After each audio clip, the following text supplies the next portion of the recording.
pedal board stuff. Last week I posted a video with like my first playthrough of this big pedal board build, and there were a lot of mixed reactions and a lot of comments, and I thought I would use some of the comments on the video to respond to several things. Some are about the TONEX, some are about how this pedal board's set up. Some of it is about more deeper things like my motives and who I am as a YouTuber and worship leader, and so I thought, let's get into it. So the biggest issue is I was recording with my studio monitors, got two of them, and I wasn't using headphones, and I was out of phase. The 2 amps I was using was out of phase. Then when I was editing, I realized, hey, something sounds a little off, and it sounded like one side was louder than the other, and I think it was a little bit, but the amps were out of phase. And it's kind of hard to tell unless you have a way to switch them. And on this board, I don't have a way to switch them. I am going through the Walrus Audio Canvas Stereo DI box, but what you really need is this, the Daiso Plus DXL, which has this polarity switch and XLR sum. And I spent most of today, way too much time, going through the different amps that I want to use and seeing which ones are in phase with each other, out of phase with each other. And there's one way to do it. Sometimes the amps are so close, you can't really tell. It just sounds like there's, like, no matter which way I flip the polarity switch, it's like, ooh, that one sounds good. That one kind of sounds good. How am I supposed to know? The only way I really know to do it is to sum both of them to mono. And then when you flip the switch, when they're out of phase, it gets really quiet, all of it. And then when you unflip it, it gets loud and nice and full. And then you sum it, you unsum it, you make it stereo again, and then you can play with it that way. So what I've done is I have my favorite amp of the Alter Ampworks amps. That's all I've been using lately. They have so many to choose from. I haven't even really tried other people's, except I've messed around with worship tutorials a little bit. Tone Junkie, I've downloaded some. What is it? Tone Factor, and then Tone Shepherd. Bunches of tone. Alter Ampworks, I partnered with them because I love their sounds, and so I've been just digging in. My favorite being the KC30. And so what I've done is that on one of the amps, I always have a KC30, and then I go through and pick the other amps that I like to partner with it and see if it's out of phase. And so what I've done is I first loaded them all up, as you can see, KC30 here, and then I scrolled through a bunch of different amps, making note on which ones were in and out of phase and which ones I liked that went with it. Then, and only then, did I hook up the dual TONEX ones and import those in there. And here's what I came up with that are my favorite. On one TONEX here, I have the KC30 Blue B4. That's the capture specifically that I like. And then there's the Alter Ampwork HT50 JP4. And then on the other one, the ProSonic D1 _1. And then you'll notice in stomp mode, I have both the KC30 on both of those, the same amp, if I want to go to stomp mode.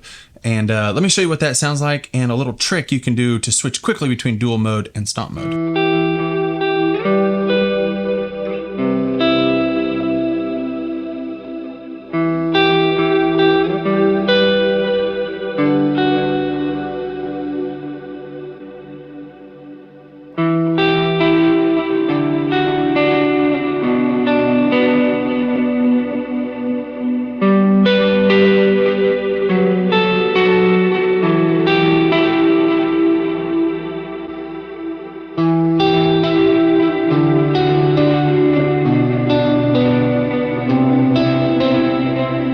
Let's say I wanted to be in stomp mode because in my HX Stomp I actually have some amps that I want to pull up in case something just doesn't go right. You can go into global settings or quickly hit bypass and alt on both. And right now I'm on the first one. So I'm going to scroll over to the third one, hit alt and bypass again, and now I can toggle the amps on and off. So this is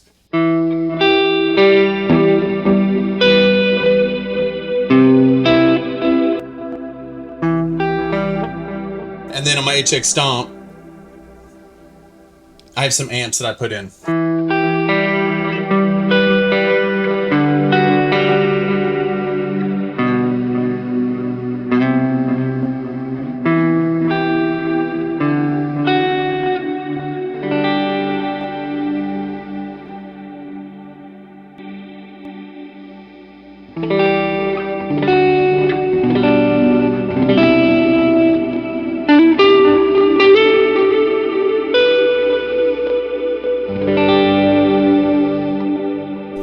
And then there seemed to be a bunch of comments about my motives, like what my motive is on this channel. One specifically, after I corrected the guy and I was like, no, dude, my passion is not pedals. This was just a fun project with the pedals I had laying around and a lot of pedals that were donated to me. I do not have the funds to buy all this stuff myself. So just know that. I always say in a bunch of videos, just unfortunately not that video, fight gas, don't buy things you don't need, save, don't go into debt. That's my heart. I say it all the time. You can go back and watch tons of videos where I say that kind of stuff. So don't go into debt to buy gear. But this guy says, from my point of view, and you can go read it. It's on the video. I'm not going to take it down because you can go read it. From my point of view, you're using the worship thing as a crutch for your channel.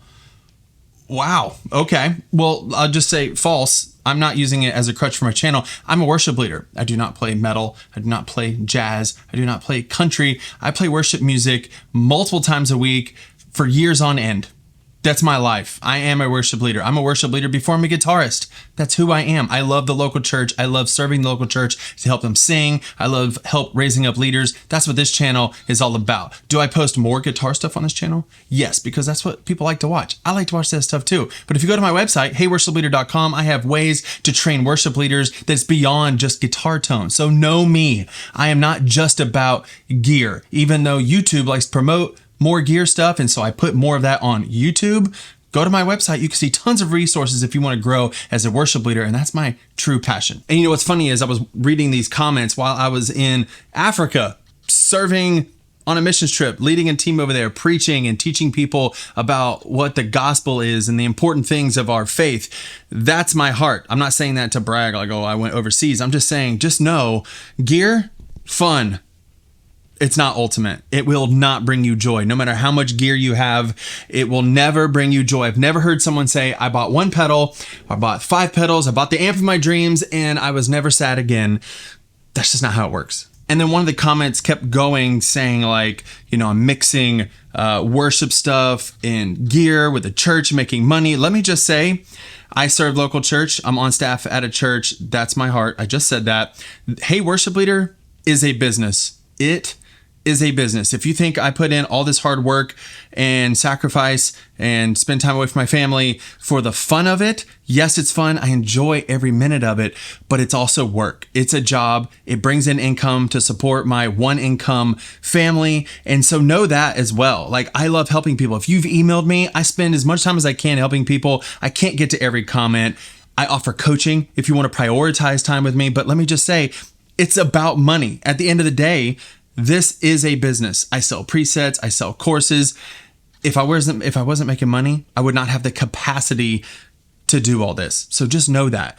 And just because it's about money and just because I'm a worship leader does not mean I'm like in some way offending God and making it about money. Like, have I ever talked about money on this channel? Like, never. It's not about how much money I can get, but I have found a way to mesh my passion with supporting my family at the same time. And there's nothing wrong with that. It's not like a televangelist saying, give me money so you can be right with God.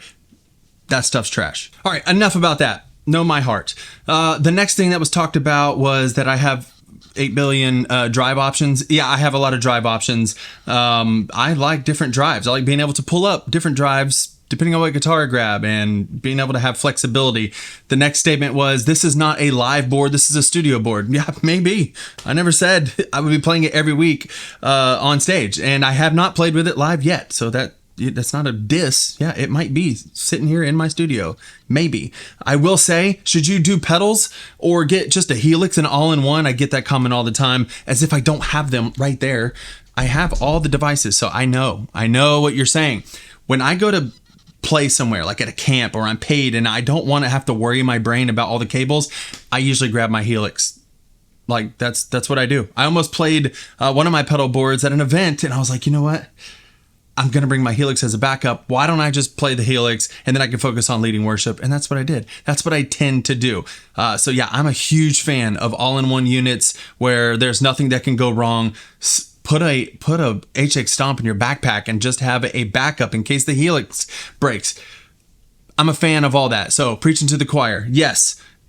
Every time someone sees a pedal board, they're like, why don't you just get a Helix and be done with it? I have a Helix. I love it. This is just fun stuff. And some people like mess around with stuff, and I do too. And guess what? It's probably not done.